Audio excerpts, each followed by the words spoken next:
Hi, and welcome to Creepy Crime Story, where the darkest truths aren't imagined, they're real.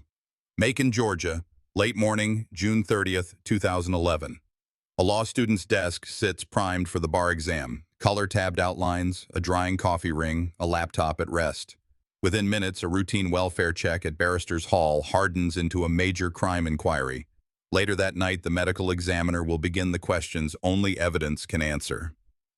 The subject of this report is Lauren Teresa Giddings, 27, a recent Mercer Law graduate preparing for the bar.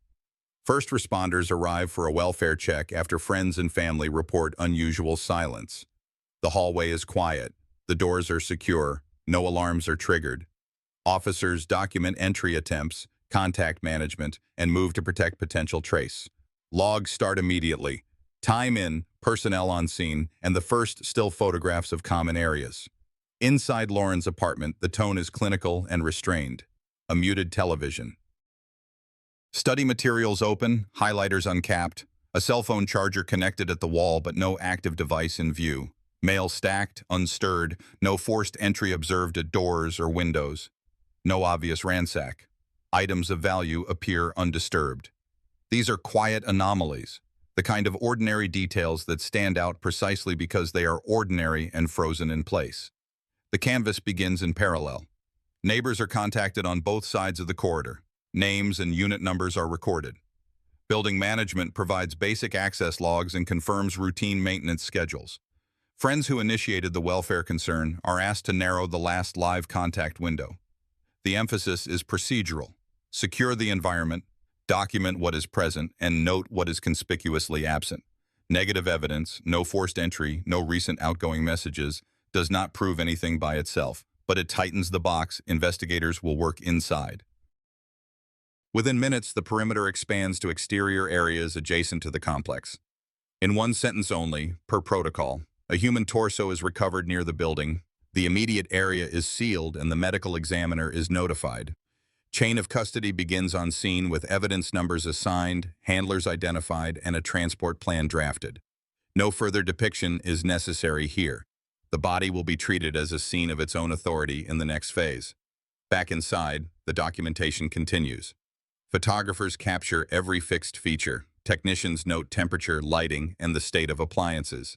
A single sink glass is logged. The microwave display time is photographed to support later time shift analysis. Power strips are left untouched, pending a warrant for device collection. The working principle is simple. Change nothing without necessity, record everything. If a digital trail exists, it will be preserved in a controlled way, not guessed at. The first responder supervisor confers with detectives, hold the apartment under scene watch, limit foot traffic to essential personnel, request expedited contact information for next of kin. The name Lauren is used consistently in on-scene briefings to prevent confusion with other residents. Officers caution volunteers and friends against entering or helping with personal effects. Well-meant actions can compromise trace. A short list forms, people who saw or heard something out of pattern, individuals with legitimate access, and those who interacted with Lauren during bar prep. This list is not an accusation, it is a map for interviews. In towns like this, murders aren't just crimes, they tear at the fabric of a quiet community. That's why the tone stays measured. The data must lead, the room must speak for itself. By early afternoon, the steps are clear. Hold the interior scene, release the exterior recovery to the medical examiner under seal, and prepare for a coordinated digital and financial review. The absence of forced entry suggests familiarity or access. The stillness of the workspace suggests interruption without struggle. None of that is conclusive on its own. But when ordinary details stop moving, timelines do the talking. As the day closes, detectives lock in the operational handoff. Morgue intake and identification work will proceed next, followed, if warranted, by controlled collection of devices, call records, and financial snapshots. The strategy is to move from the quiet in the room to the signals in the data piece by piece without speculating ahead of the evidence. The data aligned cleanly today. Sometimes that's the problem. Tomorrow's laboratory work will either confirm that clean line or break it. Bridge forward. With the exterior stabilized and custody sealed, the body becomes the scene, and the morgue becomes the next room of truth. The transition from an exterior recovery to a morgue intake is not dramatic. It is procedural. With the apartment secured and the perimeter logged, investigators now treat the remains as a scene of their own. Evidence handlers seal the transport, each signature matched to timestamps, creating an unbroken chain of custody that will later be challenged in court if a single step appears out of line. At the medical examiner's office in Macon, technicians receive the sealed container. Before any examination begins, photographs are taken of the packaging, seals, and identifiers. The priority is documentation, proof that nothing has been altered or substituted between the recovery and the morgue. Every handler is recorded, every movement entered into the chain. Later, these details may seem dry, but they are the backbone of credibility in a homicide case. Identification is the first hurdle. Lauren Giddings' family had already provided known DNA standards, allowing examiners to run comparisons. Swabs are taken, cross-matched, and within hours her identity is confirmed. The process is technical, unemotional, but it anchors the case to a name and a person. Lauren is no longer the remains. She is established as the victim of a violent crime. Preliminary observations are noted without interpretation. No defensive injuries are obvious on the portion available for study. Toxicology samples are drawn, though results will take time. Fingernail scrapings and swabs are secured for DNA. These are marked preliminary because their value will depend on later lab processing. The examiner avoids speculation. Cause of death cannot be declared at this stage with the remains available. Investigators know the absence of information is as important as its presence. The lack of forced entry in the apartment ties to the remains here, a victim whose environment showed no signs of struggle and whose body, at least in initial review, bears no clear marks of defensive resistance. That combination raises questions. Did familiarity allow access? Did incapacitation occur too quickly for reaction? Detectives cannot answer yet, but they mark it as a working theory. Samples are boxed, sealed, and moved to the crime lab. Each vial and swab receives an identifier linked back to the transport sheet. Custody continues unbroken. The system is unforgiving. If one sample lacks documentation, its evidentiary value collapses. This is why intake takes hours even before analysis begins. Back at the morgue, the examiner records the negative evidence as well, nothing suggesting forced trauma on the torso that could explain death in isolation, no signs of post-mortem relocation beyond the obvious disposal. For investigators, that means waiting on lab reports to bridge the gaps. As one detective would later reflect, the data aligned too cleanly. Sometimes that was the problem. What the public never sees is the pace of this work. There are no dramatic breakthroughs in a single afternoon. The intake ends with secure refrigeration, logged access, and pending lab submissions. Detectives leave with a partial picture, identification confirmed, cause of death undetermined, and forensic potential waiting on labs. In towns like Macon, murders aren't just crimes, they create silence in communities not used to violent death. That silence is echoed here, a morgue record that speaks in numbers, seals, and preliminary boxes checked. Nothing sensational, just controlled steps to preserve a case for years to come. The morgue had done its part. Identification was confirmed, samples logged, and custody unbroken. But an autopsy alone could not explain how a young woman with no sign of forced entry, no obvious defensive wounds, and a life in full stride vanished from her own apartment.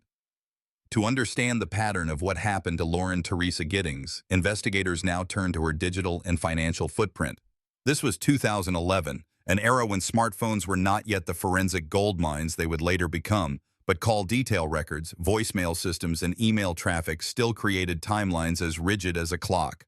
Within minutes of obtaining warrants, investigators pulled Lauren's phone logs. The last outgoing activity was days earlier. No unanswered 911 calls, no late-night texts, no early morning emails. The device was silent. That silence was its own form of evidence. Lauren's email account showed the same abrupt break. Bar exam reminders, correspondence with friends, and notes about job searches stopped suddenly. Investigators flagged this as confirmed inactivity, a digital cutoff matching the window her friends recalled as the last time they heard her voice. It was a working boundary. Whatever happened occurred between the last active contact and the silence that followed. Financial records told a similar story. Credit and debit card statements showed ordinary patterns. Small purchases at local stores, tuition-related expenses, and routine online transactions. Then, complete stillness. No withdrawals, no charges, no account access. For investigators, this confirmed financial inactivity became a second anchor point, aligning with the communications blackout. Detectives cross-checked statements made by neighbors and friends against the logs. A neighbor claimed to have heard nothing unusual. A friend remembered sending a message that went unanswered. By itself, none of these details proved a timeline, but combined with the absence of digital and financial activity, the framework was clear. Lauren's life, measured in emails, calls, and purchases, stopped cold in late June 2011. One investigator later reflected, "The data aligned too cleanly. Sometimes that was the problem. A sudden silence can mean many things: voluntary disappearance, a stolen device, or a planned retreat. But combined with the recovery already documented, investigators knew they were dealing with homicide. What they didn't know was how access had been gained and why nothing in the apartment pointed to forced entry. As warrants expanded, analysts reviewed internet activity on nearby machines. One computer belonging to a neighbor was found with deleted files later recovered by forensic tools. The contents would not be disclosed to the public at this stage, but the significance was immediate. Voyeuristic behavior, late-night searches, and exterior video clips pointed to a pattern of surveillance. These artifacts were labeled confirmed digital evidence. Still, the case files cautioned, artifacts show opportunity and interest, not yet the act of killing. What made Lauren's digital silence so chilling was how it contrasted with her routine. Friends described her as diligent, responsive, and always present in her communications. Preparing for the bar exam demanded hours of study, but even then she sent messages, answered calls, and stayed in touch. To investigators, the sudden cut was not consistent with stress or distraction. It was consistent with termination.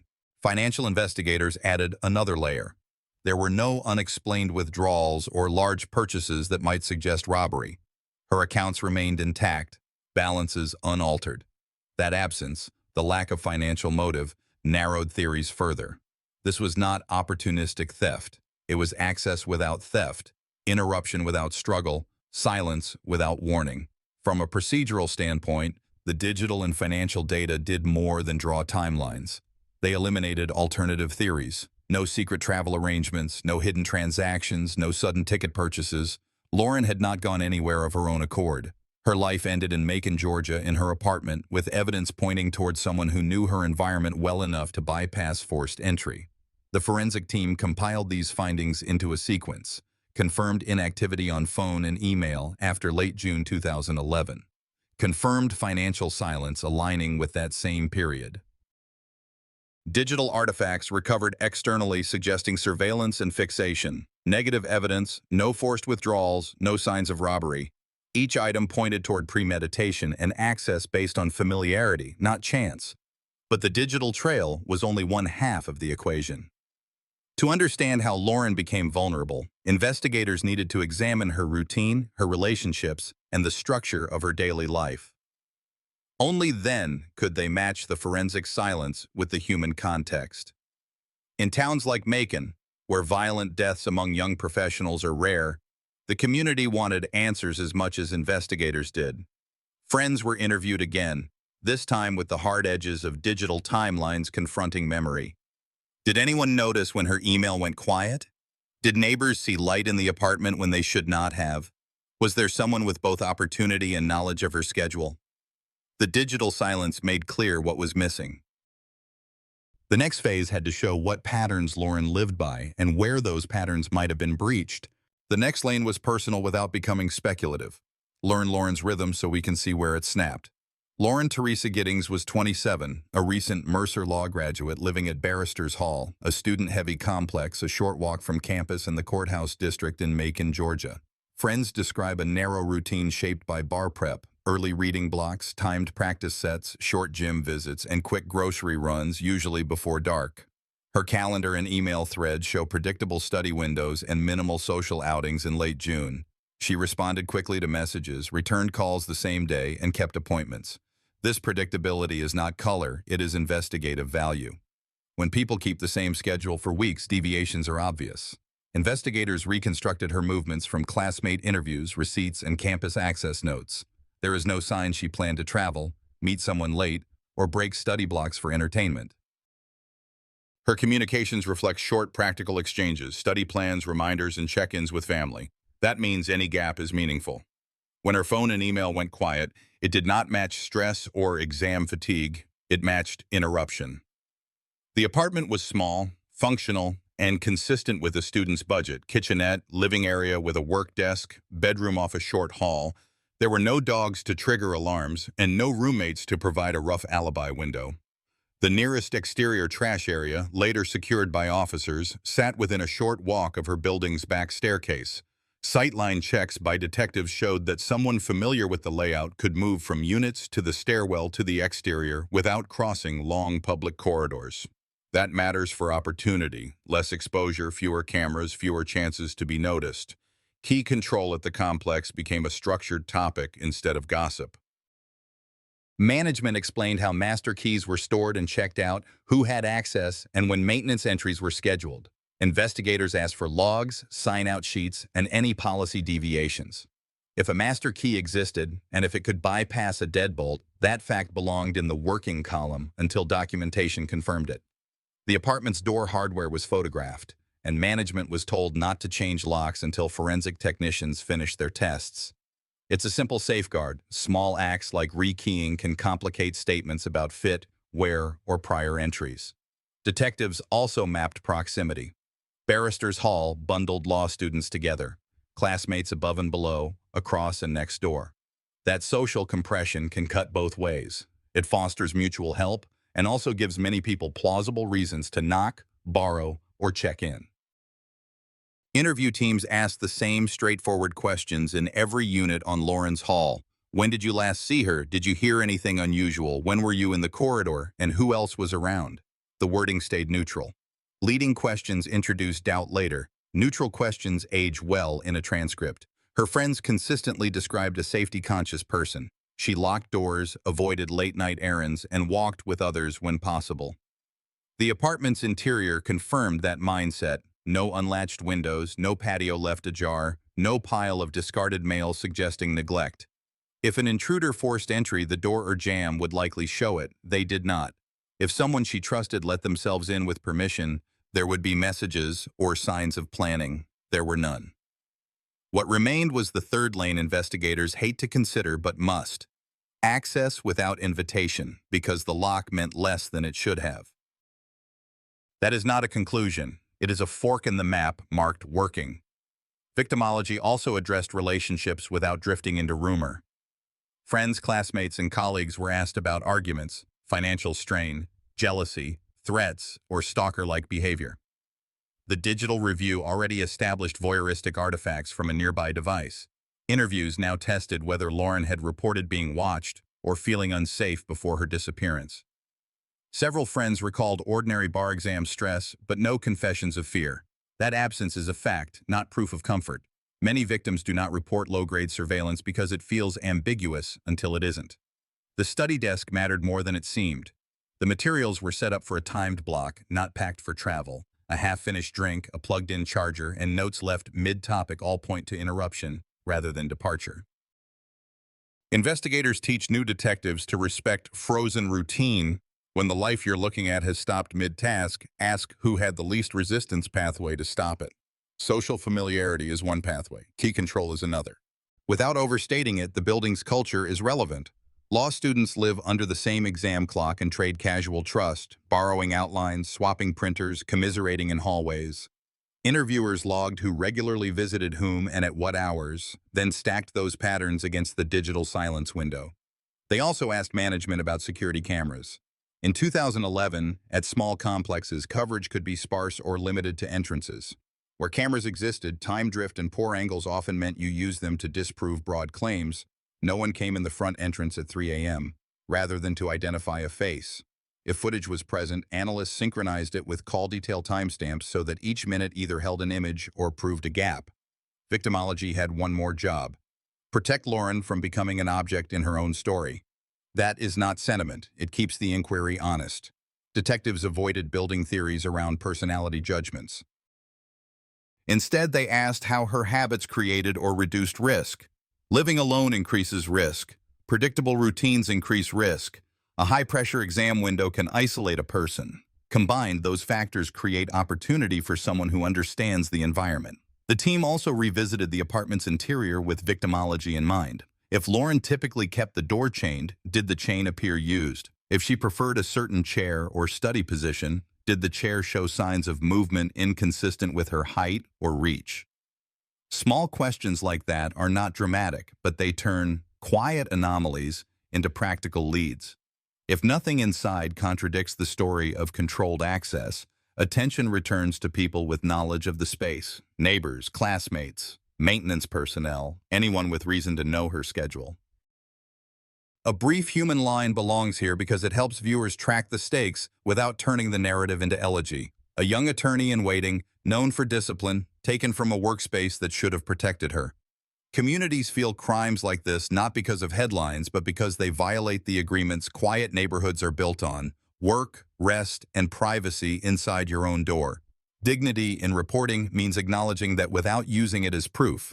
Procedurally, victimology closed with an action list, not a thesis. Obtain master key logs and reconcile them with staff schedules.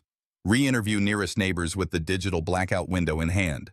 Ask management to certify recent entries into Lauren's unit, if any, for maintenance or inspection. Confirm whether any duplicate keys were reported missing or replaced in the weeks before the welfare check. Correlate every neighbor's stated movement with whatever camera coverage exists and with the call detail map. None of that proves who committed a crime. It removes places for speculation to hide when the file reaches a courtroom. The next would follow a lead that didn't come from rumor or instinct, but from something recorded, a televised interview that raised investigator attention.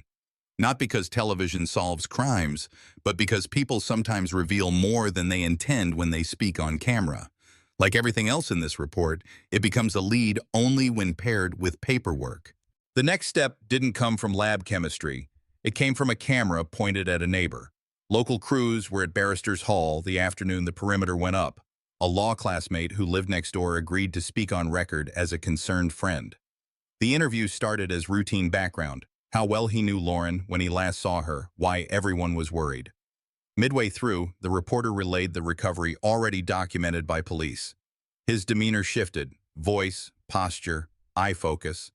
That clip made air within minutes. Detectives flagged it, not as proof, but as a lead worth writing down.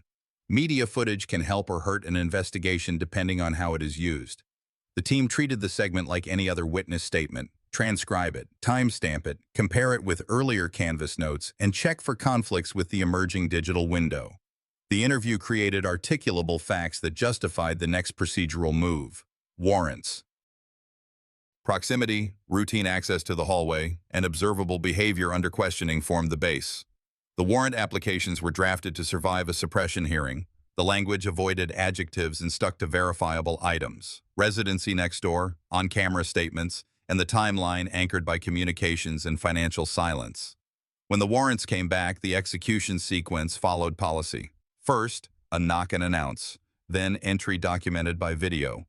Rooms were cleared, then photographed before anything moved. Every seized item received an evidence tag.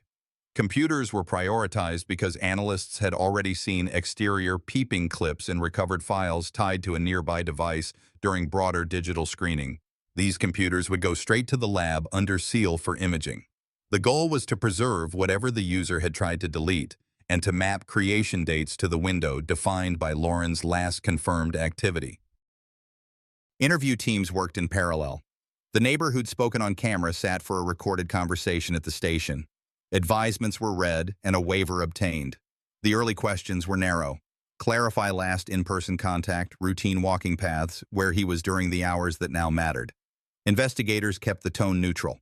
Jurors hear tape, and neutrality ages better than confrontation. Inconsistencies, if any, were not argued at the table. They were logged for later comparison with forensic returns. Back at the complex, property management produced master key policies and checkout sheets. Detectives confirmed who could access which locks and how master keys were stored. If a maintenance visit had been scheduled for Lauren's unit, there would be a work order. None appeared for the period in question. That absence did not prove unlawful entry. It tightened the set of people who could claim legitimate access. Management was instructed to hold all key logs and not to rekey any units until techs completed their work on lock cores and strike plates. Forensics from the neighbor's space proceeded stepwise. Clothing in hampers and closets was photographed, bagged, and logged. Bathroom wastebaskets and drains, often overlooked, were collected only if policy permitted and the warrant scope matched. No one described what they expected to find.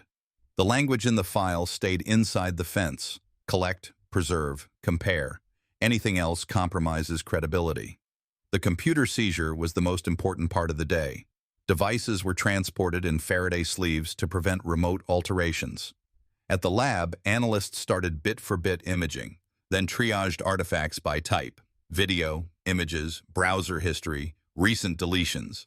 Deleted files, if recoverable, would be mapped to original creation dates and last modified timestamps. Analysts compared those to the digital blackout that defined the end of Lauren's activity. A match there would matter more than any face seen on a low-resolution camera. Media policy also mattered. Detectives did not comment on the on-air clip. Public statements remained minimal: acknowledge a missing person inquiry that had become a homicide investigation, and ask the community to report anything unusual from the days around Lauren's last known activity. Silence here is strategic. The less investigators say publicly, the fewer details potential witnesses can echo back by accident. Inside the interview room, the neighbor repeated basic points. He lived next door, he knew Lauren from law school, he was worried like everyone else. Investigators noted posture and timing, but anchored their follow-up to facts: who else he'd seen in the corridor, whether he noticed the back stairwell that provided a low-exposure exit to the exterior, whether he had routine reasons to be near Lauren's door. A second interviewer tracked linguistic patterns that sometimes betray rehearsed answers: unnecessary detail on peripheral topics, compressed time frames, or skipped consequences. Again, none of that equals guilt. It directs what to verify. The warrants produced additional items: packaging consistent with a cutting tool found in a bathroom area, and, after a further search near the complex, an actual hacksaw later reported with biological traces consistent with Lauren. Those findings moved from working to confirmed only after labs completed testing and documented chain of custody across every handoff. Today's chapter stays disciplined. The saw's existence, the packaging, and the lab trajectory are logged, but we do not jump ahead to conclusions better handled in the convergence chapter. What the public saw was a neighbor on television. What investigators built was a set of admissible steps. The distinction is the heart of real-world homicide work. A televised reaction can trigger interest, but admissibility wins trials. That is why the paperwork remains dry. Times, signatures, serial numbers, and exact phrasing of rights read. If a defense attorney later claims a coercive environment or an overbroad warrant, the file must answer with precision, not opinion. Victimology stayed part of every decision. Lauren's routine told investigators that any friendly knock at her door would stand out, and any unplanned entry would leave signs unless a key defeated the chain. Her friends confirmed she was not expecting late-night visitors. That's why proximity and key control formed the spine of the warrant narrative. Investigators did not claim a master key had been used. They claimed it could have been used and that documenting control of those keys was necessary. Small words like could and necessary matter when a judge reviews the affidavit later. A brief human note belongs here because it explains why care with rights and warrants serves everyone. Families want answers fast. Communities want danger removed. But a rushed search that breaks rules makes hard evidence fragile. The team in Macon moved quickly without stepping outside the lines. So when they did recover digital artifacts and a tool with forensic value, those items were positioned to withstand the courtroom challenges that come with a high-profile crime. The interview cycle ended with a simple plan: re-interview key neighbors after lab previews came back, match statements to newly recovered timestamps, and check alibi claims against camera angles and access paths. No dramatics, just a loop. If the artifacts placed a person near Lauren's window during the blackout window, the next conversation would be more specific. If they didn't, the file would say so. Investigations are built on what is there and on what isn't. The media clip that began this chapter did not solve anything by itself. It justified lawful steps that produced recoverable data, physical items, and a tightened pool of opportunity. As we move forward, the lab results will begin to knit those pieces together. Lab results began to arrive, and separate threads finally aligned. Swabs from the hacksaw recovered near Barrister's Hall produced a confirmed DNA profile consistent with Lauren Giddings. Chain of custody was intact. Collection tag, seal, and analyst signatures matched at every step. Packaging found in a nearby bathroom was consistent with the same saw model, with preliminary epithelial DNA awaiting peer review. Digital forensics revealed silent exterior clips, camera aimed at Lauren's window, created during the precise blackout window when her communications ceased. Metadata was corrected for clock drift using email server headers. The adjusted timestamps held. Browser history recovered from the same machine showed late-night searches about lock bypass and voyeurism. Examiners tied the files to a named user profile with documented logins, preserving a replicable trail for court. Lock analysis supported the digital record. No pry marks, no broken strike plate.